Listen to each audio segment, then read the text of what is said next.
So I can feel the energy building, which is great. It shows that we've moved to sort of from coming to a recognition of where we sit and all that's at stake to thinking about what we can do about it.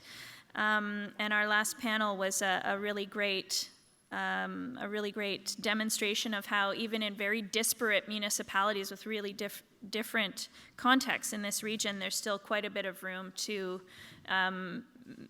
chart a course forward.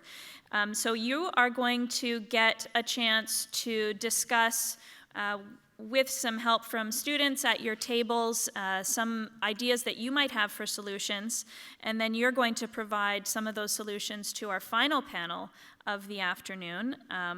But before we move to that, I'd like to point to another path to solutions, which is currently being charted by the Real Estate Foundation of BC. And so to introduce this new project from the Real Estate Foundation of BC is Dr. David Hendrickson, who is also an SFU alumnus, a graduate from the Geography Department, and a grants manager with the Real Estate Foundation. So, David.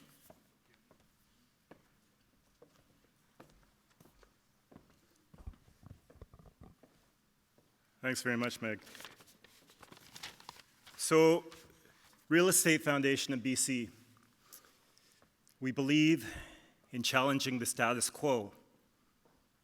We believe in innovation and leadership, and we believe in transforming land use attitudes, practices, and behaviors. And how do we do that? We actually do that through you. How many have bought real estate in British Columbia before? Raise the hands. Thank you. Every transaction, real estate transaction, you put a deposit down. 30 days it sits in the income trust account.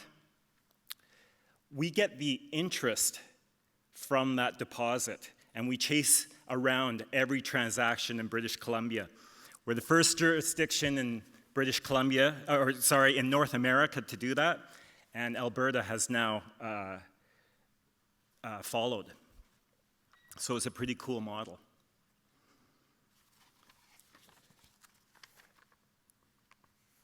So we have been working on the sustainable built environment as a focus area and a lot of research lately. When we're talking about sustainable built environment, looking at land use patterns, transportation systems, diverse housing types, and smarter, hopefully less expensive building and infrastructure.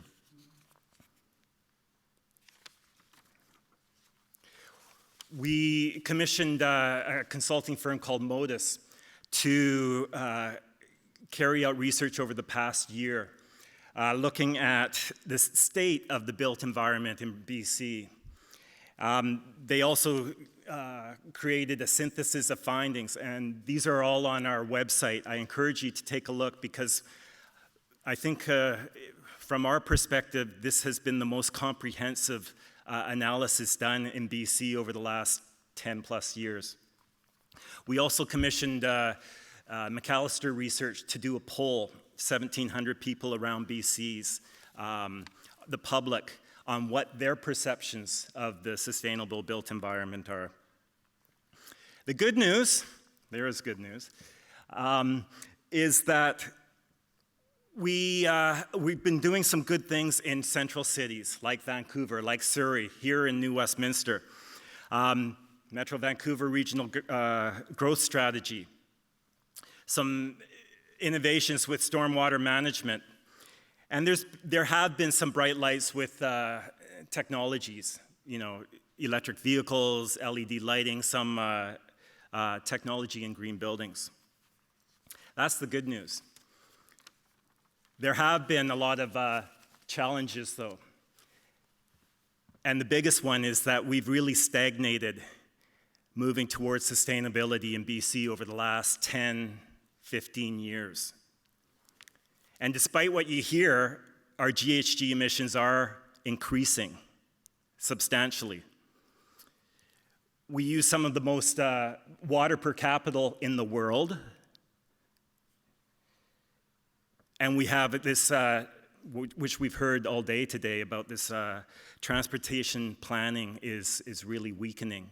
And we continue to rely on the single occupancy vehicle. We have a crisis around our housing, and energy performance is just going too slow.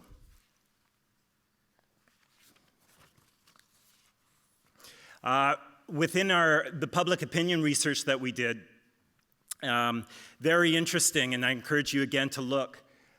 61% say that BC needs more smart growth, but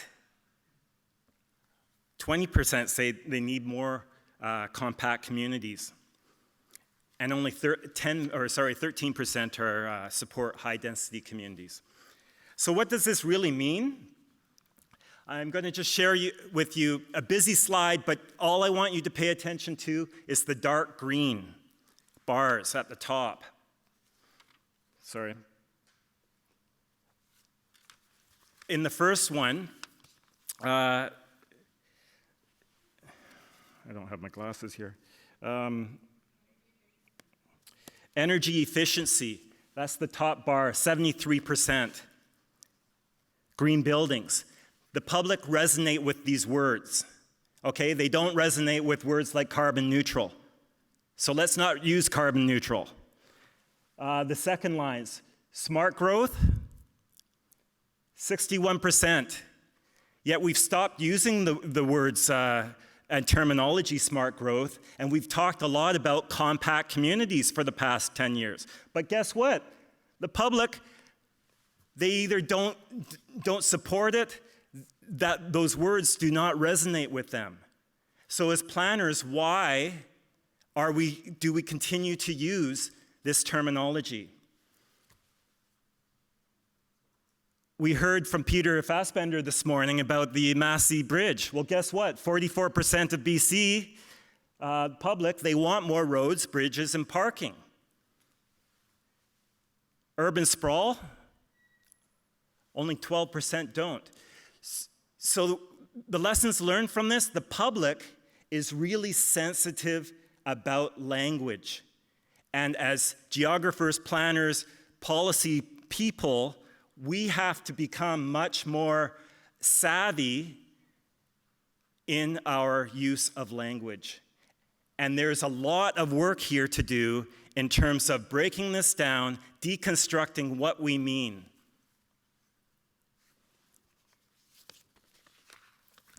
Big shifts. So within our research, a few broad brush strokes of things that we need to do more of. We need to align the financial rules with sustainability objectives. This is nothing new. But until we do this, we're really just shuffling around the chairs on the Titanic. We all know this. But this means full cost analysis, life cost assessments, and really integrating the true costs of things into our proformers. We need to coordinate more with nonprofits and other stakeholders, and we have to increase the public support and awareness around smart growth. And social finance is another area. In the US, they raise $1 billion in bonds for a subway line. Why can't we do this here in Canada? Social impact bonds, another big trend. So looking at more precise interventions, we have to increase the gap between transportation and land use. We need a green retrofit strategy, and we need to scale up sustainable practices. Not just pilot projects, but how do we mainstream that into everyday, day-to-day business. And we also have to add some high-profile sizzle to some of our sustainability projects. Make them sexy, make them exciting, and engage the public on them. Finally, I wanted to talk about what we're proposing to do at the Real Estate Foundation. We can talk about collaboratives. either led by funded organizations, philanthropic organizations such as the Real Estate Foundation, but also thought leaders around the province. And we want to aim for linking these two collective impact initiatives. What is collective impact? It is going through everything from information sharing to aligning values and a vision, to really sharing and having a strategic, coordinated approach towards meaningful impact in the built environment. Because what's been happening is there's been a project over here, there's been something over here, these people don't talk to each other, and we've been doing everything at piecemeal, and there has to be a more concerted effort for moving forward. So finally, I just wanted to share a couple examples of what this could look like. One is from Ontario, and it's Canadian Partnership for Children's Health and Environment. And you can see how you have different stewardship groups on different issues. You have a secretariat, but you have a shared vision and people communicating with each other and everybody moving in the right direction. This is an example of something that's working, and we're proposing that BC needs something like this. One final example, what we've been doing in freshwater work, another of our focus areas.